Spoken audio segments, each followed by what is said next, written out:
Gary flew for the Army and the New South Wales Police Force before joining the ABC 2 years ago as our first full-time pilot. How safe is it piloting a helicopter?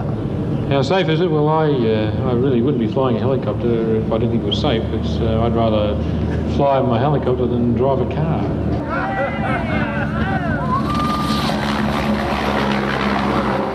This surely must be the best way to see Australia going along at low level in a helicopter.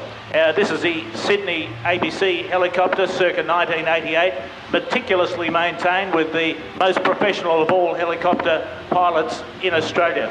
And for the last decade, this chopper's been used to cover the drought in eastern Australia.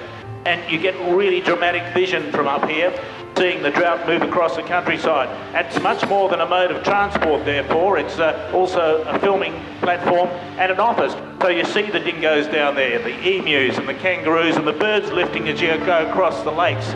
It's sensational. This, in a way, is the armchair of the nation.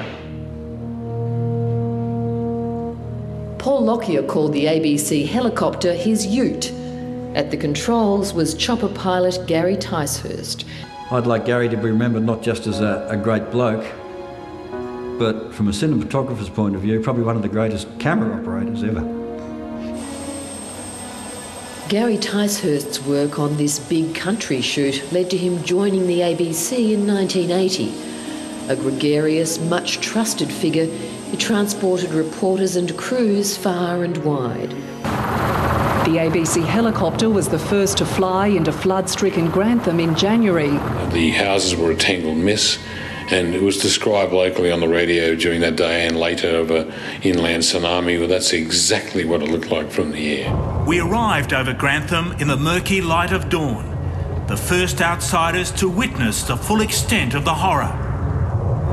There was a real sense of foreboding as we landed in the middle of town, and the scale of the destruction became even more evident.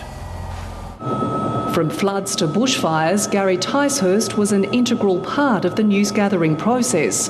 A veteran of 29 Sydney to Hobart yacht races, he was part of the rescue effort during the catastrophic 1998 race. And before we knew it, we were getting winds up to 65 knots. Almost immediately, the local police said, look, we've got a vessel in distress off Gabo Island. And that was the start of the disaster. Gary was the quintessential aviator.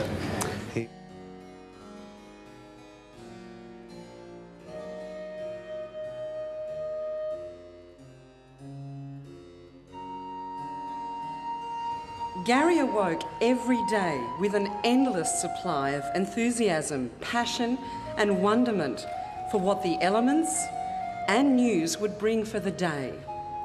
His capacity for adventure was just as enormous as his appetite for a mixed grill.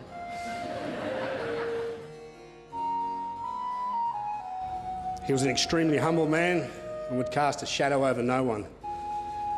He believed every person had their story and they were entitled to their story, and he would give them their chance to tell their story. At Cooma, I recall, there was a blind boy who Gary gave the most detailed tactile experience of feeling the aircraft, the rivets, the metal, the perspex, the interior. Put your hand on the cyclic. This is the headset, the collective. This generosity came naturally and easily. His most favourite photograph was to be shot amongst a bevy of young children in front of his aircraft.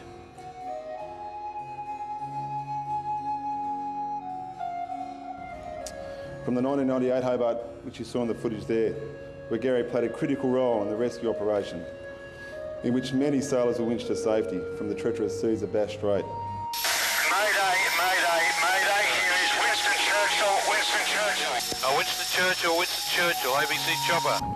I'm not one to call a man beautiful, but Gary was certainly one of those beautiful men you meet.